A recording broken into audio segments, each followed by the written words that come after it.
Setiap spesies di bumi, kamu, aku, dan tetanggamu yang jahat itu, ditakdirkan untuk punah suatu hari nanti. Seperti yang terjadi pada mamut berbulu dan harimau gigi tajam. Statistiknya tidak bagus, para ilmuwan mengatakan bahwa 99% dari semua hewan yang pernah hidup sekarang sudah punah. Hei, kenapa ekspresimu begitu? Punah bukanlah akhir dari cerita. Sekarang dengarkan, mamut mungkin akan melakukan comeback terbesar yang pernah ada dan bahkan menjadi kunci untuk menyelamatkan umat manusia.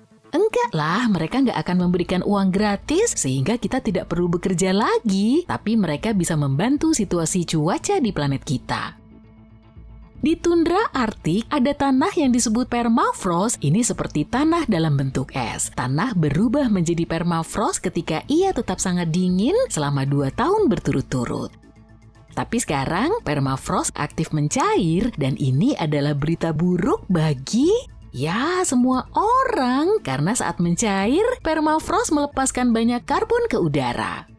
Tapi gimana jika saat ini ada hewan besar seperti mamut di sana? Mereka akan mengaduk-aduk tanah akan membeku lebih dalam di musim dingin. Kemudian di musim panas, lapisan rumput akan membantu menjaga tanah tetap sejuk dan mencegah permafrost mencair. Beberapa ilmuwan berpikir bahwa itu adalah solusi yang bagus, jadi sekarang ada sebuah perusahaan di Amerika Serikat yang mencoba menghidupkan kembali mamut. Kamu ngerti kan? Bukan mamut sungguhan, tapi semacam hibrida antara gajah dan 1% DNA mamut ini akan menjadi gajah utara. Mendapatkan DNA mamut lebih mudah dari yang kamu kira. Mereka sebenarnya baru punah sekitar 10-14 ribu tahun yang lalu. Para ilmuwan berharap bisa mendapatkan hibrida gajah mamut pertama pada tahun 2027. Semoga saja itu nggak berubah menjadi Jurassic Park di dunia nyata ya. Australia, tempat yang penuh mimpi buruk dan rumah bagi makhluk paling menarik di bumi. Namun di sini, nasib menyedihkan menimpa harimau Tasmania yang juga dikenal sebagai thylacine. Jangan sampai tertukar dengan setan Tasmania ya, yang itu masih hidup dan berkembang. Bukan, thylacine adalah predator berkantung yang biasa bersantai di Australia, Tasmania Selatan, dan Papua Nugini. Hewan ini aktif di malam hari dan memangsa hewan berkantung lainnya seperti kanguru. Pada tahun 30-an, para petani tiba-tiba mengklaim bahwa thylacine memakan ternak mereka. Kalau dilihat kembali sekarang, hal itu mungkin berlebihan, tapi manusia mulai memburu thylacine yang malang sampai mereka semua habis. Dan ternyata memburu predator penting ini bukanlah ide yang cemerlang. Siapa yang sangka ya? Kamu tahu, thylacine menjaga keseimbangan dengan memakan hewan-hewan yang jahat, jadi begitu mereka punah, satwa liar Australia pada dasarnya sudah tamat. 35% dari total kepunahan mamalia di bumi terjadi di sini. Ini adalah rekor dunia yang mengerikan. Aku tahu kedengarannya suram, tapi mungkin kita bisa memperbaikinya.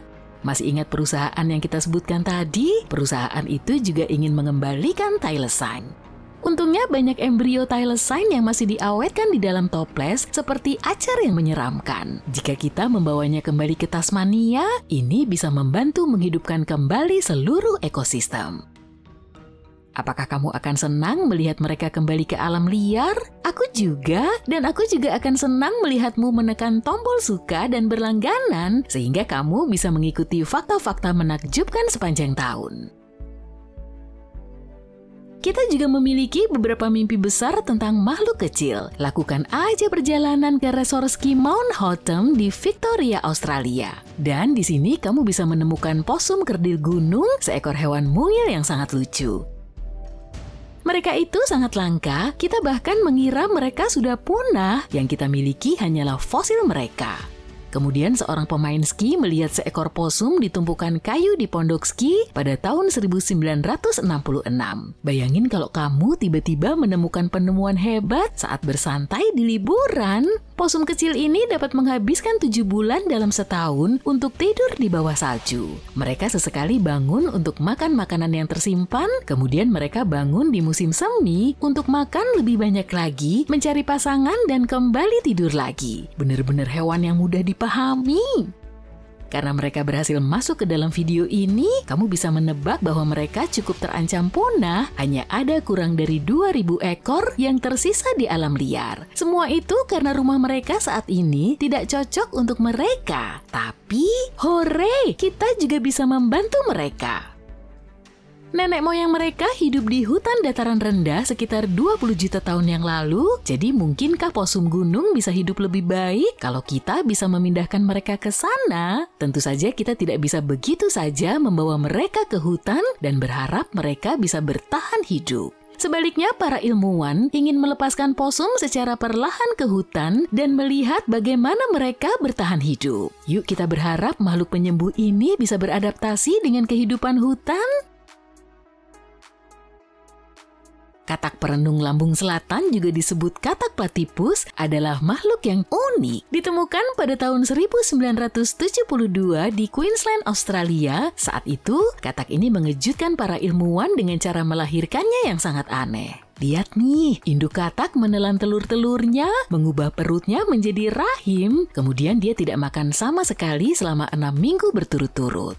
Aku sih gak akan pernah bisa. Sementara itu kecebong-kecebong menetas di dalam perutnya, mulai tumbuh, dan akhirnya menjadi sangat besar sehingga sang induk harus bernapas melalui kulitnya. Kemudian dia benar-benar memuntahkan anaknya ke segala penjuru. Brrr.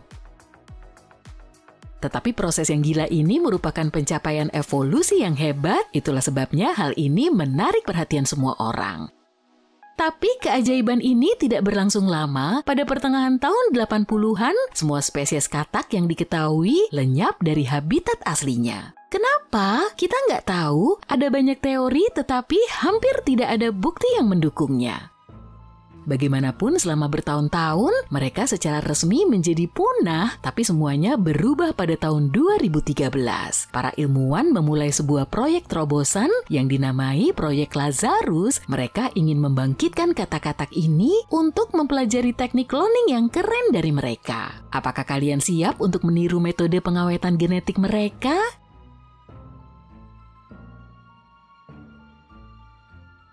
Tapi, yuk kita menyelam lebih dalam secara harfiah masuk ke dalam air.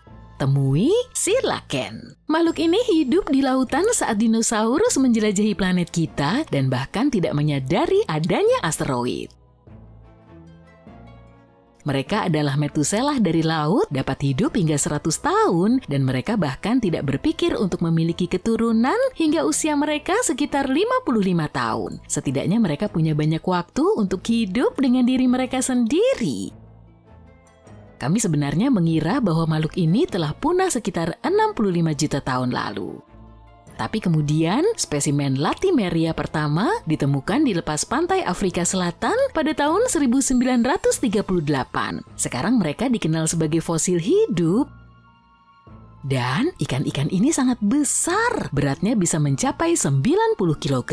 Mereka juga sangat bergaya dengan sirip-sirip cuping yang membuat mereka terlihat seperti bola disko. Oh, dan mereka juga ahli terbang loh. Berkat sirip serbaguna itu, mereka bahkan bisa melakukan headstand dan berenang dengan posisi tengkurap. Coelacanth juga merupakan hewan rumahan. Hewan ini tidak terlalu energik dan suka tinggal di gua bawah air pada siang hari dan hanya keluar pada malam hari untuk mengudap ikan dan cumi-cumi yang lebih kecil. Binatang lain yang secara harfiah adalah aku. Sekarang kita mencoba yang terbaik untuk melestarikan spesies ini dan aku nggak akan terkejut kalau spesies ini hidup lebih lama dari kita semua. Terakhir, yuk kita bahas tentang burung terbesar dan paling canggung yang tidak bisa terbang dari Selandia Baru, burung takahe dari Pulau Selatan. Kisah takahe dimulai sejak abad pertengahan, manusia secara tidak sengaja memburu mereka semua dan pada akhir abad ke-19 tampaknya tidak ada satupun dari mereka yang tersisa. Tapi kemudian mereka ditemukan kembali di Selandia Baru pada tahun 1948. Hewan-hewan malang itu telah berusaha sekuat tenaga untuk bersembunyi dari kita di pegunungan, tapi kita masih menemukan mereka. Tapi sekarang berbeda, sejak saat itu kita telah berusaha sebaik mungkin untuk menyelamatkan mereka dari kepunahan. Ada program pemulihan takahe yang sedang berlangsung dan ini menunjukkan hasil yang luar biasa. Mereka berhasil meningkatkan jumlah burung di alam liar. Pada tahun 2023, populasi takahe telah berkembang menjadi sekitar 500 ekor. Mereka sekarang dianggap sebagai rentan secara nasional, bukan kritis secara nasional.